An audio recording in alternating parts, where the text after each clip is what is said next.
Assalamualaikum warahmatullahi wabarakatuh. Waalaikumsalam. Alhamdulillahi rabbil alamin. Wabihi nasta'inu ala umuri dunya waddin. Assalatu wassalamu ala asrafil anbiya'i wal mursalin. Wa ala alihi wa sahbihi wa man tabi'audah bi ihsanin ila yaumiddin. Para pemirsa dan teman-teman media yang saya cintai, pada siang hari ini pimpinan Pusat Muhammadiyah menyelenggarakan konferensi pers dalam rangka penjelasan edaran pimpinan Pusat Muhammadiyah terkait dengan tuntunan dan panduan menghadapi pandemi dan dampak COVID-19 ini. Telah hadir Bapak Dr. Agung Danarto, Bapak Dr. Fuad Zain dari Majelis Tarjih PP Muhammadiyah, Bapak Muhammad Agus Samsudin, Ketua MCCC Pimpinan Pusat Muhammadiyah, Ketua Majelis Kesehatan Muhammadiyah, dan Ustadz Fathur Rahman Kamal LC, Ketua Majelis Tabligh Pimpinan Pusat Muhammadiyah. Berikut akan dibacakan surat edaran pimpinan Pusat Muhammadiyah oleh beliau yang terhormat Bapak Dr. Haji Agung Danarto MAG, Sekretaris Pimpinan Pusat Muhammadiyah. Dipersilahkan. Assalamualaikum warahmatullahi wabarakatuh. Edaran Pimpinan Pusat Muhammadiyah nomor 5 tahun 2020 tentang tuntunan dan panduan menghadapi pandemi dan dampak COVID-19. Bismillahirrahmanirrahim. Assalamualaikum warahmatullahi wabarakatuh. Pimpinan Pusat Muhammadiyah setelah mempertimbangkan hal-hal berikut. A. Menurut para dokter, ahli epidemiologi dan virologi, dari sudut kesehatan, Indonesia masih dalam keadaan darurat COVID-19. Ditandai terjadinya fluktuasi kasus setiap waktu. Meskipun demikian, sesuai laporan gugus tugas percepatan penanganan COVID-19, terdapat beberapa daerah yang dinyatakan aman dari COVID-19. Ini semua merupakan rahmat Allah Subhanahu wa Ta'ala dan hasil usaha pemerintah dan masyarakat, termasuk warga Muhammadiyah, yang bekerja tulus ikhlas membantu mengatasi pandemi COVID-19. B. Akibat dari pandemi COVID-19, Indonesia mengalami masalah ekonomi dan sosial yang berat. Masalah ekonomi telah menimbulkan banyak anggota masyarakat yang kehilangan pekerjaan. Selain itu, terdapat dampak sosial seperti depresi, produktivitas yang rendah, dan masalah sosial lainnya. C. Dalam kehidupan masyarakat, agama sangat diperlukan sebagai pemandu perilaku dan memberikan ketenangan jiwa. Masyarakat memerlukan rujukan dan panduan agama dalam hubungannya dengan pelaksanaan ibadah mahdhah maupun muamalah. Sehubungan dengan hal tersebut, Pimpinan Pusat Muhammadiyah menyampaikan tuntunan dan panduan sebagai berikut. 1. Umat Islam pada umumnya dan warga Muhammadiyah pada khususnya hendaknya senantiasa melaksanakan ibadah sesuai dengan syariat Islam berdasarkan dalil-dalil yang makbulah, disertai fungsi ibadah yang semakin mendekatkan diri kepada Allah Subhanahu wa Ta'ala dan ihsan dalam kehidupan. Yang kedua, di daerah yang dinyatakan belum aman atau zona merah, ibadah sunnah, fardu kifayah, dan fardu ain hendaknya dilaksanakan di rumah. Yang ketiga, di daerah yang aman atau zona hijau, sholat sunnah hendaknya dilaksanakan di rumah. Sholat fardu kifayah sebaiknya dilaksanakan di rumah apabila syarat fardu kifayah di masjid telah terpenuhi. Sholat Jumat dapat dilaksanakan di masjid, musola, atau tempat lain yang memungkinkan. Pelaksanaan sholat di masjid atau musola semaksimal mungkin mengikuti protokol kesehatan yang ditetapkan oleh Muhammadiyah COVID-19 Comment Center atau MCCC atau pemerintah setempat. Untuk memberikan kesempatan masyarakat yang hendak menunaikan ibadah sholat Jumat, pelaksanaan sholat Jumat dengan protokol pencegahan COVID-19 dapat dilaksanakan lebih dari satu rombongan atau lebih dari satu shift, atau diperbanyak tempatnya dengan memanfaatkan gedung atau ruangan selain masjid, musola yang memenuhi syarat tempat sholat. 4. Pernyataan status aman atau zona hijau atau darurat zona merah ditetapkan oleh pemerintah pusat dan pemerintah daerah. Perlu diketahui bahwa status zona bisa berubah setiap saat. Oleh karenanya, warga Muhammadiyah agar selalu mengikuti perkembangan keadaan sehingga ketika ada perubahan status bisa melakukan tindakan yang diperlukan. Kelima, umat Islam pada umumnya dan warga Muhammadiyah pada khususnya hendaknya tetap waspada, disertai ikhtiar untuk mengatasi berbagai masalah pandemi COVID-19, baik kesehatan, sosial, maupun ekonomi. Bersikap berdasarkan agama, diniyah, sesuai manhaj tarjih, dan ilmu pengetahuan ilmiah tetap diutamakan. Dalam beribadah, hendaknya tetap mengutamakan pertimbangan kesehatan, kemaslahatan, keselamatan, dan keamanan sesuai maqasidus syariah untuk menghindari mafsadat dan mengurangi penularan COVID-19. Yang keenam, tuntunan ibadah dan panduan pembinaan keagamaan peribadatan Jamaah Muhammadiyah dalam masa pandemi wabah COVID-19 tercantum dalam lampiran yang merupakan bagian tidak terpisahkan dari edaran ini. Semoga Allah Subhanahu wa Ta'ala memberikan perlindungan kepada bangsa Indonesia dengan rahman dan rahimnya. Nasrun minallahi wa fatun qarib. Assalamualaikum warahmatullahi wabarakatuh. Waalaikumsalam. Yogyakarta, 12 Syawal 1441 Hijriah, 4 Juni 2020 Miladiyah, Ketua Umum Profesor Dr. Haji Haidar Nasir MSI ditandatangani, Sekretaris Umum Dr. Haji Abdul Mu'ti MED ditandatangani.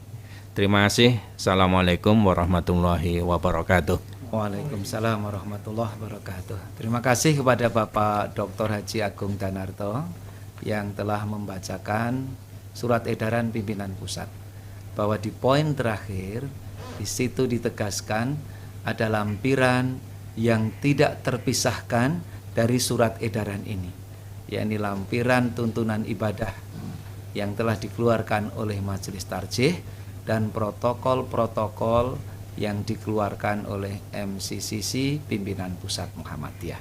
Oleh karena itu kita mohonkan kepada Majelis Tarjih Pimpinan Pusat Muhammadiyah Bapak Dr. Fuad Zain MA untuk menyampaikan keterangan singkat tentang lampiran dari surat edaran ini dalam poin panduan ibadah. Dipersilahkan. Assalamualaikum warahmatullahi wabarakatuh. Terima kasih waktu yang disampaikan. Ini merupakan tuntunan ibadah lanjutan pada masa pandemi COVID-19, sehingga agar tidak mengurangi apa yang telah ditulis oleh tim dari Majelis Tarjih, maka akan kami sampaikan dengan tidak mengurangi apa yang sudah tertulis di sini. Tuntunan pertama itu mengenai hukum sholat dengan shaf berjarak. Memang meluruskan shaf adalah bagian dari kesempurnaan sholat. Oleh karena itu merapatkan shaf sangat dianjurkan dalam kondisi sholat yang normal dan tanpa ada bahaya atau kedaruratan yang mengancamnya. Sebagaimana dijelaskan dalam beberapa hadis. Yang pertama dari hadis riwayat Abu Hurairah, Rasulullah SAW bersabda, wa aqimus shaf fis shalah fa inna iqamatas shaffi min husnis shalah. Rawahul Bukhari. Dari Abu Hurairah diriwayatkan bahwa Nabi SAW bersabda, dan tegakkanlah shaf dalam sholat karena tegaknya shaf termasuk dari bagusnya sholat. Al-Bukhari. Dari Anas, Rasulullah bersabda, sawu sufufakum fa inna taswiyatas sufuf min iqamatis shalah, rawahul Bukhari. Dari Anas diriwayatkan dari Nabi SAW, beliau bersabda, luruskanlah shaf kalian, karena sesungguhnya lurusnya shaf termasuk dari tegaknya sholat. Hadis riwayat Al-Bukhari. Dan dari Anas bin Malik, riwayat Imam Muslim, Rasulullah bersabda, sawu sufufakum fa inna taswiyatas shaf min tamamis shalah. Dari Anas bin Malik diriwayatkan, ia berkata, Rasulullah bersabda, luruskanlah shaf kalian, karena sungguh lurusnya shaf merupakan bagian dari kesempurnaan sholat. Dan di antara hadis yang lain ada yang berbunyi min tamamis shalah dan seterusnya. Tapi tentu saja dalam kondisi belum normal, di mana sesungguhnya masih belum terbebas dari ancaman wabah COVID-19, perenggangan jarak shaf dapat dilakukan demi menjaga diri dari bahaya, sesuai dengan hadis Rasulullah SAW, la dororo wala dirar, rawahu Ibnu Majah. Tidak boleh berbuat mudarat dan menimbulkan madarat, hadis riwayat Ibnu Majah. Maka dalam kondisi seperti ini, perenggangan jarak tidak menghilangkan nilai atau pahala dan kesempurnaan sholat berjamaah, karena wabah COVID merupakan uzur syar'i yang membolehkan pelaksanaan ibadah secara tidak normal. Hal ini selaras dengan spirit hadis Nabi, inna idza maridal abdu aw safara kutiba lahu mithlu ma kana ya'malu muqiman sahihan, rawahul Bukhari. Jika seseorang hamba jatuh sakit atau sedang safar, maka pahalanya akan dicatat seolah-olah ia sedang tidak safar dan dalam kondisi sehat. Hadis riwayat Bukhari. Maka di sini Ibnu Hajar Al-Asqalani menjelaskan bahwa makna hadis ini ialah jika seseorang saat tidak bepergian jauh atau saat sehat biasa mengerjakan suatu amalan, kemudian saat ada udzur ia mengambil rukhsah atau meninggalkan sebagian amalan yang biasa dikerjakan.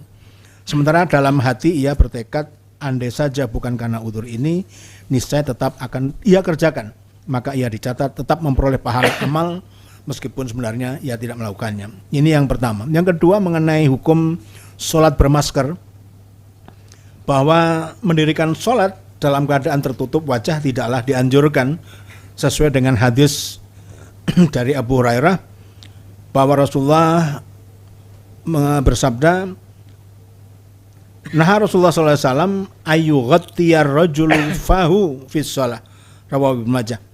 Dari Abu Hurairah diriwayatkan, ia berkata, Rasulullah melarang seseorang menutup mulutnya di dalam sholat. Nah, dalam rangkaian salat hadis ini memang terdapat rawi-rawi bernama Al-Hasan Ibnu Zakwan yang diperselisihkan kemakbulan dan seterusnya, tetapi sebagian menganggap hadisnya hasan dengan alasan Yahya Ibnu Sa'id adalah ahli hadis yang terpercaya meriwayatkan hadisnya. Maka dalam hadis ini terdapat larangan menutup sebagian wajah, namun seandainya hadis ini dipandang makbul sesuai pendapat yang mengatakannya hasan, larangan tersebut tidak sampai pada hukum haram. Hal ini ditunjukkan oleh Ibnu Majah sendiri yang meletakkan hadis tersebut pada bab ma yukrahu fis shalah, hal-hal yang tidak disukai dalam sholat.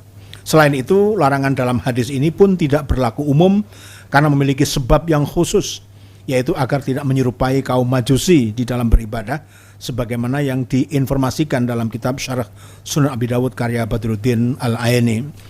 Oleh karena itu, menutup sebagian wajah dengan masker ketika sholat berjamaah di masjid atau musola dalam keadaan belum bebas dari pandemi COVID seperti sekarang ini tidak termasuk larangan di atas dan tidak merusak keabsahan sholat. Bagaimana sesuai dengan kaidah fikih al-hajah tangzilu mangzilat atau darurah, adanya suatu kebutuhan menempati kondisi kedaruratan. Yang ketiga, mengenai hukum penyelenggaraan sholat Jumat secara shift. Pelaksanaan sholat Jumat sebagaimana sholat wajib yang lain sesungguhnya diutamakan untuk dikerjakan pada awal waktu. Oleh karena apabila sholat Jumat dilaksanakan 2 kali atau lebih, maka yang demikian itu dapat menyebabkan rombongan kedua dan seterusnya tidak mendapatkan keutamaan sholat pada awal waktu.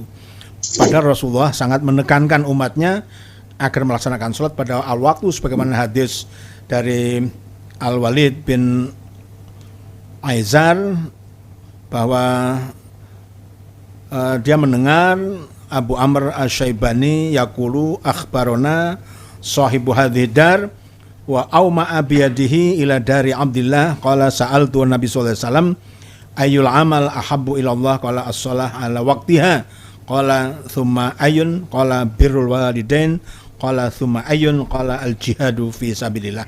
Riwayat Bukhari wa Muslim. Jadi jelas bahwa di sini ada anjuran yang dicintai oleh Allah adalah kalau sholat itu di awal waktu. Selain itu pada sholat Jumat juga terdapat keutamaan bagi orang-orang yang datang lebih awal sesuai dengan sebuah hadis yang artinya barang siapa yang mandi janabah pada hari Jumat kemudian berangkat ke tempat sholat Jumat maka seakan-akan dia berkurban 1 ekor unta, dan barang siapa yang berangkat pada waktu kedua maka seakan-akan dia berkurban 1 ekor sapi, dan barang siapa yang berangkat pada waktu ketiga maka seakan-akan dia berkurban 1 ekor domba yang bertanduk, dan barang siapa yang berangkat pada masa waktu keempat maka seakan-akan dia berkurban 1 ekor ayam, dan barang siapa yang berangkat pada waktu kelima maka seakan-akan dia berkurban 1 butir telur. Apabila imam telah keluar untuk berkhutbah, malaikat hadir mendengarkan khutbahnya. Hadis Al-Bukhari. Nah, di saat pandemi COVID melanda dunia sekarang ini, di mana kita diharuskan untuk melakukan apa yang disebut sebagai social distancing atau physical distancing, maka bagi masjid yang hendak menyelenggarakan ibadah sholat Jumat dapat dilaksanakan secara bergantian dalam 2 sesi atau shift atau lebih. Yang penting masih dalam waktu sholat zuhur atau sholat Jumat. Hal ini untuk memberi kepastian terlaksananya protokol kesehatan dengan baik dalam sholat Jumat, yaitu menjaga jarak antara jamaah satu dengan yang lain, dan jamaah tidak melebihi kapasitas ruangan tempat sholat Jumat yang sudah dibatasi. Adanya pandemi COVID-19 merupakan udzur syar'i dibolehkannya melakukan ibadah-ibadah tertentu secara tidak normal, termasuk pelaksanaan sholat Jumat secara bergantian dalam beberapa sesi atau shift ini. Kebolehan pelaksanaan sholat Jumat secara bergantian juga dilandaskan kepada asas kemampuan dalam menjalankan agama, sebagaimana firman Allah dalam surat At-Taghabun ayat 16 dan hadis Nabi yang seperti berikut, fattaqullaha mastata'tum, bertakwalah kepada Allah menurut kesanggupanmu. Dalam sebuah hadis dari Abu Hurairah, Nabi bersabda, wa idza amartukum bi amrin fa'tu minhu mastata'tum, muttafaqun alaih. Dan juga hadis-hadis yang lain.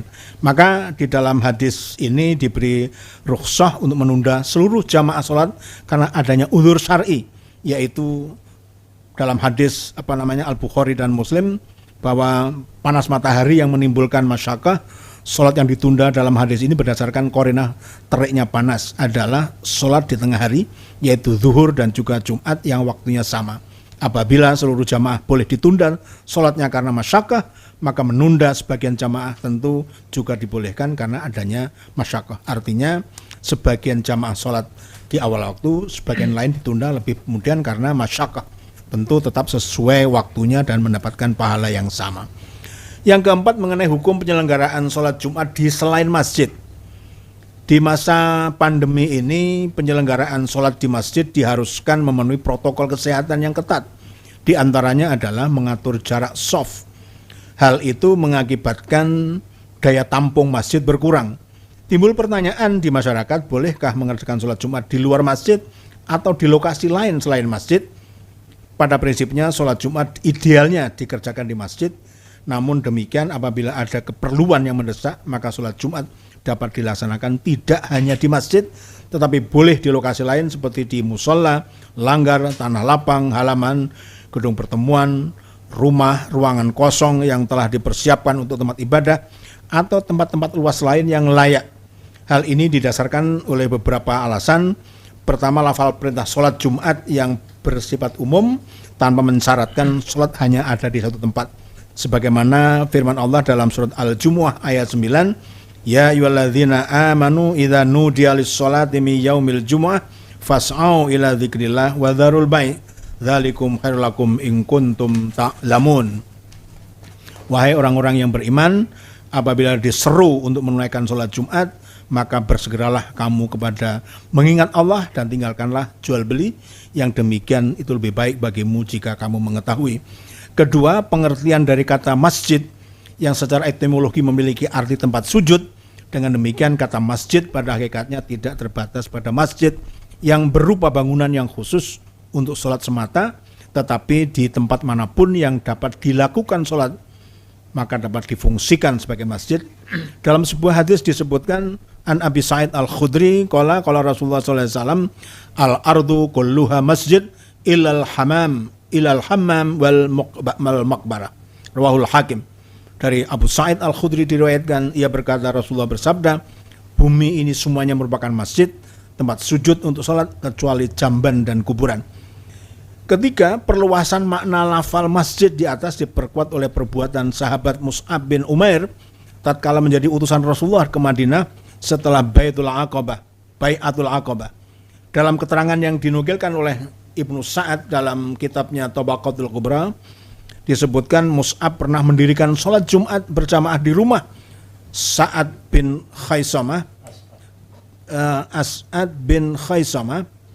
Di dalam sebuah hadis, fakataba ila Rasulullah sallallahu alaihi wasallam yasta'dhinuhu ay yujammi'a bihim fa'adhina lahu wa kataba ilaihi ungdhur minal yaum alladhi yajharu fihi al-yahud li sabtihim fa idza zalatis syamsu talif ilallahi fihi biraqataini waqtub fihim fajamma'a bihim Mus'ab bin Umair fi dari Sa'ad bin Khaisamah wa hum 12 rajulan fa huwa awwalu man jama'a fil Islam Jum'ah.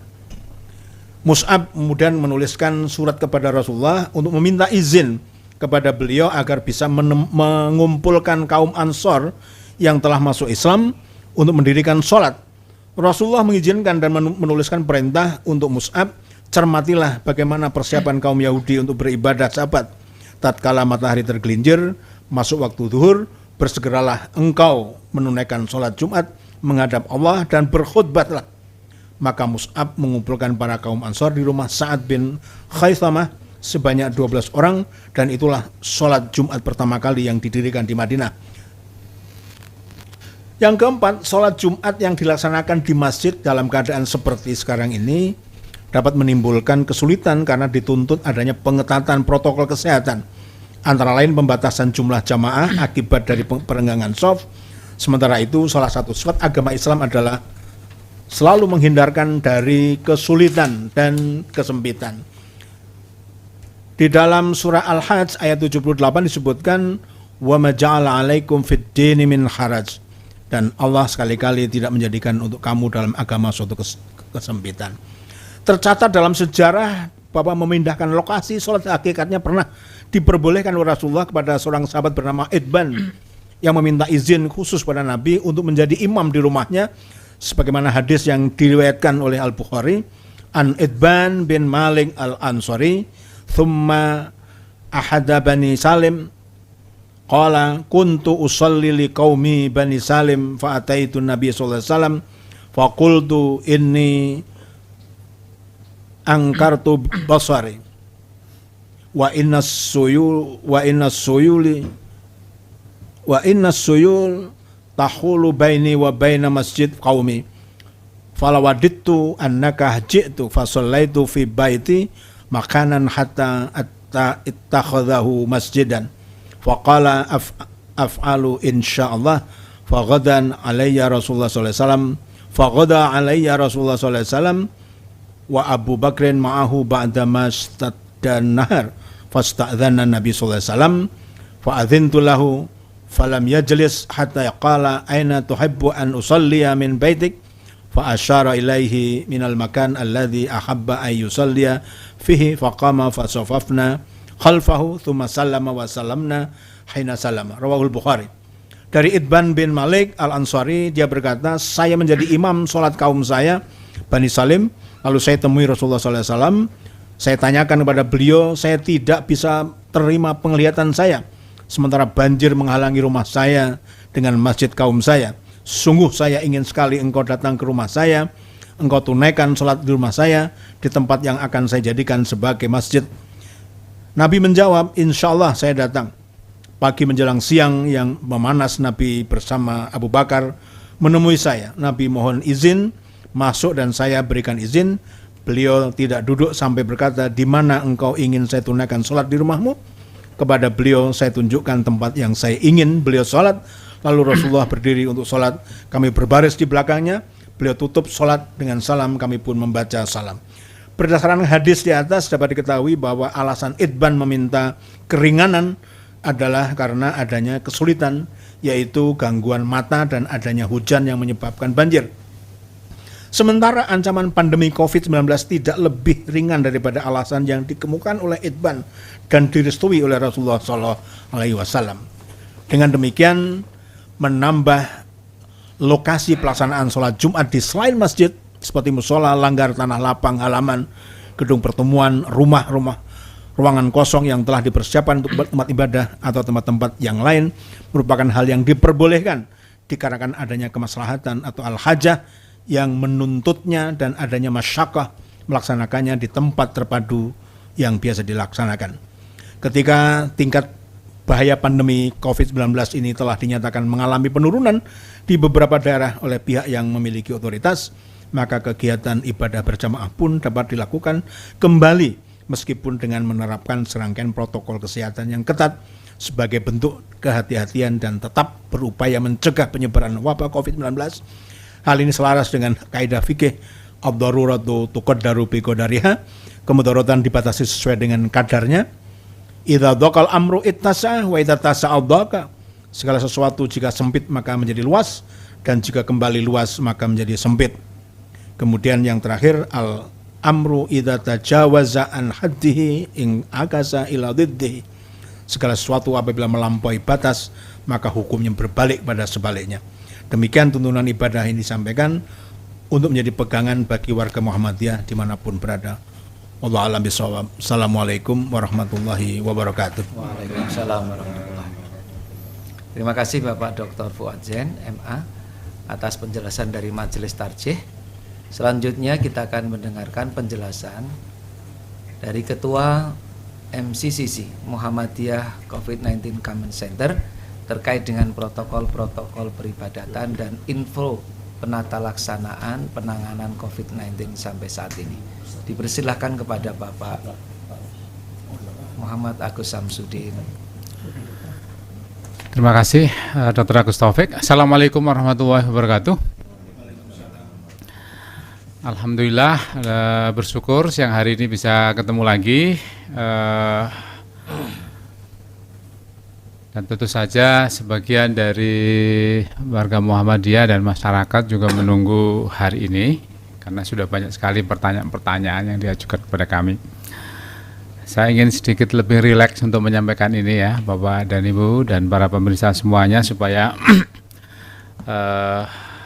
bisa jelas. Yang pertama adalah berdasarkan surat edaran dari PP sebelumnya, itu kita masih menyarankan tetap melakukan ibadah itu di rumah sebenarnya. Ini sangat penting sekali, saya ingin menggarisbawahi ini.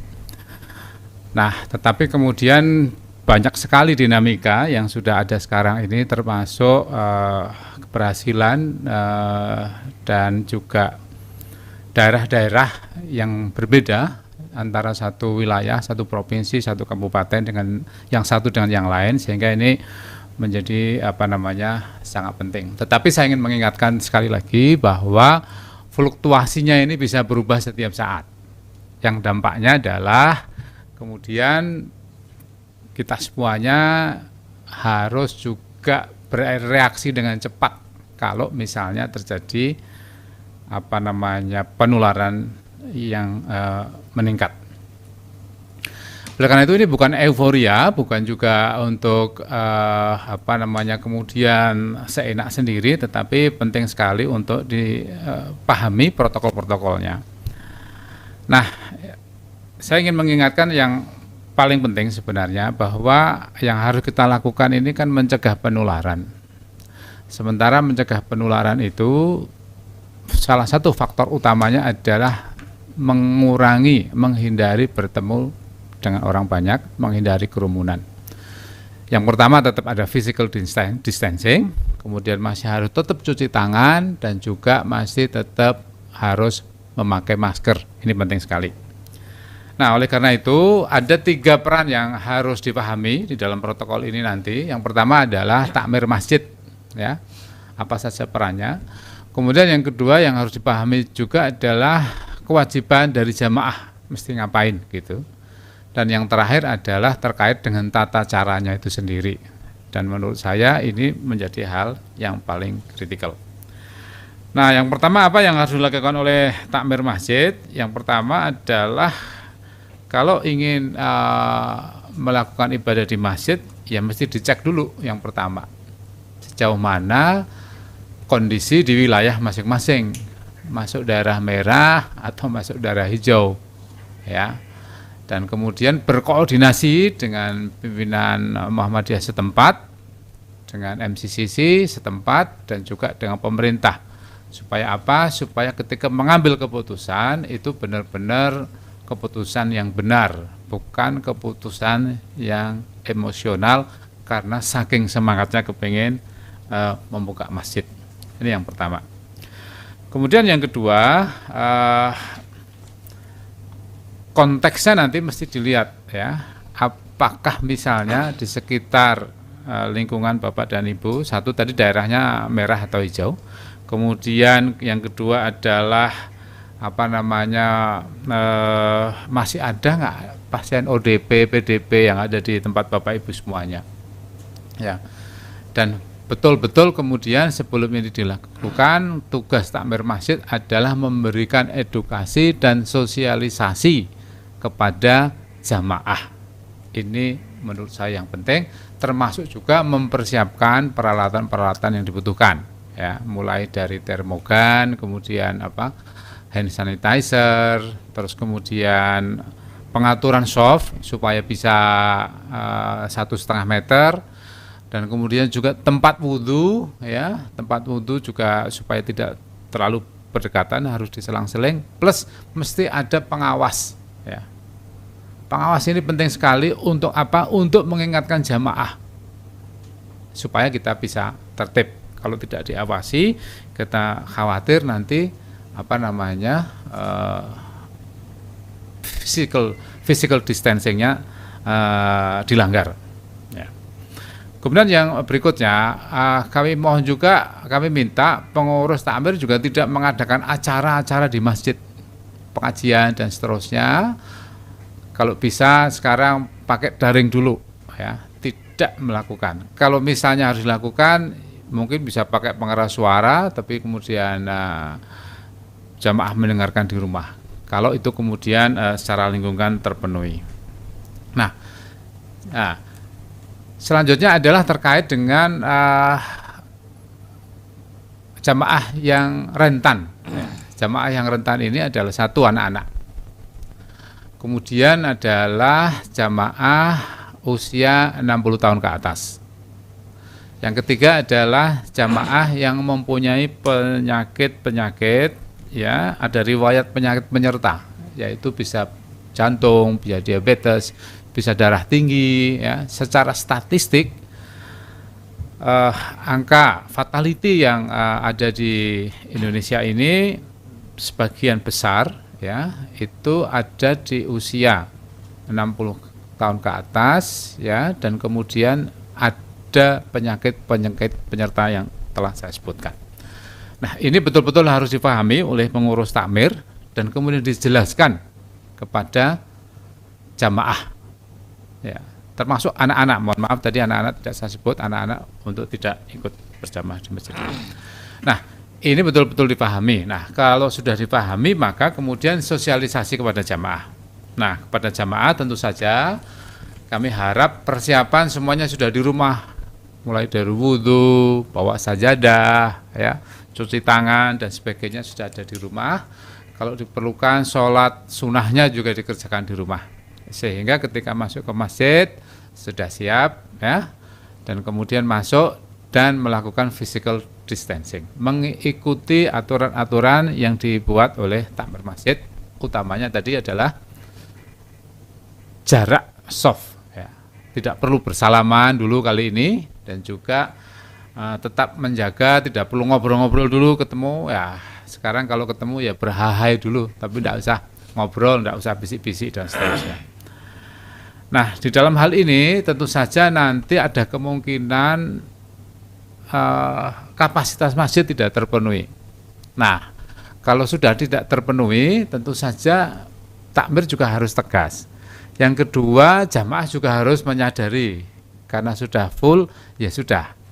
Apakah bisa di tempat lain, ya, bisa di luar, atau kemudian sholat jamaah di rumah masing-masing. Nah, ini menjadi penting sekali ya, dan perlu kesadaran dari semua pihak untuk tetap disiplin. Yang terakhir adalah tata caranya itu sendiri. Bagaimana misalnya kalau harus sholat itu, ya mungkin kali ini suratnya pendek-pendek dulu lah gitu. Kalau sholat Jumat juga sama, khutbahnya ya jangan lama-lama dulu, 15 menit lah paling panjang. Sepanjang seluruh syarat dan rukunnya terpenuhi, ya insya Allah dan semuanya bisa tetap sah. Nah, kembali tadi sudah disebutkan bahwa ada kemungkinan kalau jamaahnya banyak, sholatnya dilakukan 2 kali, dan itu diperbolehkan.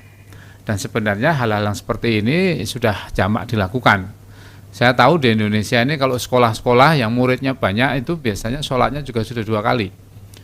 Kalau Bapak dan Ibu pergi ke luar negeri itu sholatnya sudah terbiasa.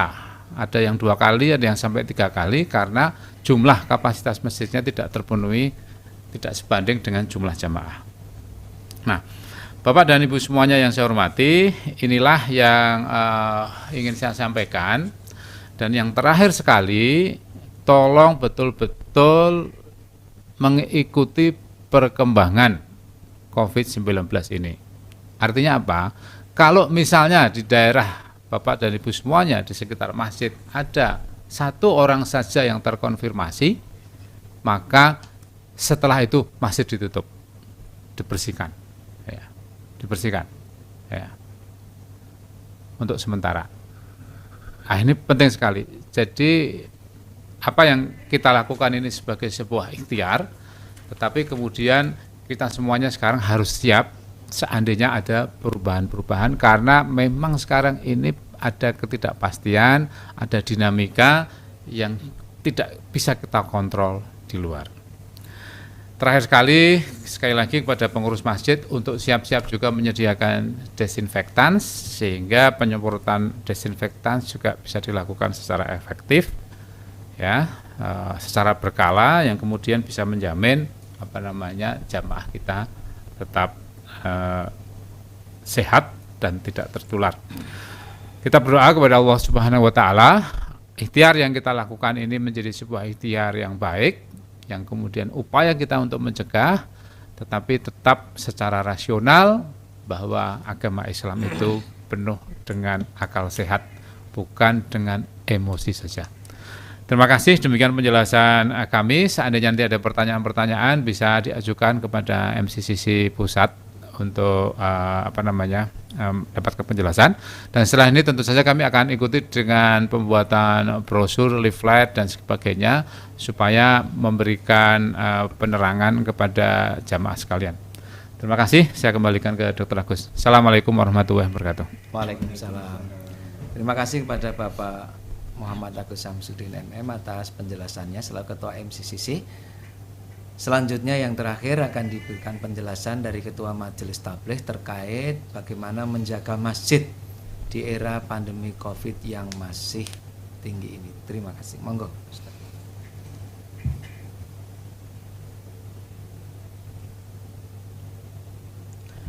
Assalamualaikum warahmatullahi wabarakatuh. Alhamdulillah, wassalatu wassalamu ala man la nabiyya ba'dah wa ala alihi wa sahbihi wa ala ummatihi walladzina tabauhu bi ihsanin ila yaumiddin, amma ba'd. Usi nafsi wa iyyakum bitaqwallah. Kami sampaikan pesan khususnya kepada para dai, para mubalik, para pengurus Masjid Muhammadiyah. Pertama yang kami tekankan adalah kita berada dalam suatu situasi yang sesungguhnya belum normal sama sekali. Kita berada juga dalam suasana keterbukaan informasi yang sedemikian dahsyat. Oleh karena itu, kepada para dai dan mubalik Muhammadiyah serta pengurus masjid-masjid Muhammadiyah di seluruh Indonesia agar berpegang teguh dengan apa yang telah disampaikan oleh Majelis Tarjih di dalam persoalan-persoalan praktis ibadah kita. Wa'tasimu bihablillahi jami'an wa la tafarraqu. Kita diuji keikhlasannya di dalam berjamaah, di dalam berpegang teguh dengan apa yang menjadi acuan dasar kita di persyarikatan dan di jam'iyah kita ini. Wala tafarraqu, Allah mengharamkan kita untuk berpecah belah. Saya kira apa yang disampaikan oleh Majelis Tarjih sudah cukup menjadi perwakilan ijtihad jama'i kita yang dapat kita jadikan acuan dan rujukan dan kita sampaikan kepada umat dan masyarakat kita. Atiullaha wa atiur rasul wa ulil amri minkum. Jangan lupa bahwa taat kepada arahan, panduan dan seterusnya itu adalah bagian daripada ketaatan kita kepada Allah dan Rasulnya, sehingga ini tidak semata-mata ikatan organisatoris tetapi sebagai implementasi ibadah di hadapan Allah Subhanahu wa Ta'ala. Poin yang kedua yang kami sampaikan dan penegasan dari apa yang disampaikan oleh Pak Agus Syamsuddin, Ketua MCCC kita, agar seluruh pengurus masjid, ya, takmir masjid atau Dewan Kemakmuran Masjid, ya, khususnya di internal persyarikatan Muhammadiyah, wajib memenuhi semua persyaratan yang telah ditetapkan oleh otoritas yang berhak di sini. Fas'alu ahla zikri in kuntum la ta'lamun. Ahlu zikr adalah orang-orang yang diberikan anugerah ilmu pengetahuan di dalam hal ini. Secara khusus saya menyebutkan adalah tentu adanya gugus tugas COVID-19 di negara kita, dan secara khusus pula pimpinan pusat Muhammadiyah sampai di seluruh struktur bawahannya itu memiliki Muhammadiyah COVID-19 Command Center. Mereka adalah para ahli yang kita percaya keilmuan dan integritas mereka. Oleh karena itu pesan kami dan kami tegaskan, jangan ada takmir masjid yang bermain-main dengan persoalan persyaratan atau protokol kesehatan. Jadi bolehnya itu tidak bersifat mutlak sesungguhnya, tetapi boleh yang bersyarat. Artinya ini bukan pertanggungjawaban kepada otoritas negara atau persyarikatan, tetapi juga pertanggungjawaban kita sebagai takmir di hadapan Allah Subhanahu wa Ta'ala. Jadi jangan bermain-main dengan euforia jamaah dan masyarakat kita lalu mengabaikan al-akhdzu bil asbab. Ya, al-akhdzu bil asbab, mengambil hal-hal dan langkah preventif yang bersifat objektif, ya. Poin yang ketiga yang kami tegaskan adalah kullukum mas'ulun wa kullukum ra'in wa kullukum mas'ulun an ra'iyati. Setiap Anda pemimpin, para takmir, para DKM masjid adalah para pemimpin terhadap yang dipimpin, dan Allah akan memintai pertanggungjawaban terhadap kepemimpinan ini, terutama di dalam menjaga jiwa, menjaga, ya, semua hal yang berkaitan dengan jamaah. Jadi selalulah kita berpegang pada trilogi tablik dan dakwah kita di Muhammadiyah, selalu mencerahkan, menggerakkan dan menggembirakan, memberikan edukasi yang mencerahkan, edukasi yang memberikan sikap positif terhadap realitas yang sedang kita hadapi. Jangan mengajak masyarakat kita dan umat kita untuk positive thinking, apalagi negatif, ya. Jangan mengajak negative thinking, berpikiran negatif, berperasaan negatif, curiga dan seterusnya. Mari kita bangun sikap positif, karena ini adalah bagian daripada implementasi hadis ana inda zanni abdi bi. Kita husnuzan kepada Allah Subhanahu wa Ta'ala. Ya, kemudian poin berikutnya yang kami tegaskan adalah ketika suasana ini mengalami suatu perubahan yang sangat dinamis, ya, dan saat ini barangkali kegembiraan dan bisyarah bagi kita umat Islam untuk kembali ke masjid dengan persyaratan yang sangat ketat ya. Maka gunakanlah momentum kita kembali kepada masjid ini sebagai momentum fafirru ilallah. Kita kembali kepada Allah Subhanahu wa taala. Wa idza sa'alaka ibadi anni fa inni qaribun ujibu da'watad da'i idza da'an. Kita gunakan kesempatan ini untuk menata kembali struktur ihsani kita, qalbu kita, munajat kepada Allah Subhanahu wa taala, agar negara kita ini segera dibebaskan dari wabah ini. Dan jangan lupa mendoakan negara kita atau negeri kita ini, Rabbi ja'al hadza baladan amina, agar dijadikan negeri yang aman, damai, tentrem. Dan terakhir, menegaskan apa yang disampaikan oleh Ketua MCCC kita tadi, Pak Dr. Agus Syam. Saya menegaskan agar dakwah kita terus galakkan, ya. Kita galakkan dakwah dalam jaringan. Jadi jangan sampai kemudian keterbatasan interaksi secara fisik di masjid itu menjadi alasan dakwah ini terhenti. Kami di Majelis Tabligh Pimpinan Pusat Muhammadiyah, insya Allah setiap hari pagi, siang, sore kita bersiap sedia untuk melayani umat kita agar dakwah ini tidak terputus, terutama melalui daring, dakwah dalam jaringan. Saya kira demikian. Terima kasih. Assalamualaikum warahmatullahi wabarakatuh. Waalaikumsalam warahmatullahi wabarakatuh. Terima kasih Ustaz Fatur Rahman Kamal LC MAG, Ketua Majelis Tabligh Pimpinan Pusat Muhammadiyah. Bapak Ibu, demikian tadi telah dibacakan surat edaran. Tadi telah kita sampaikan, dan naskah-naskah insya Allah nanti akan segera kita berikan, terutama kepada teman-teman media.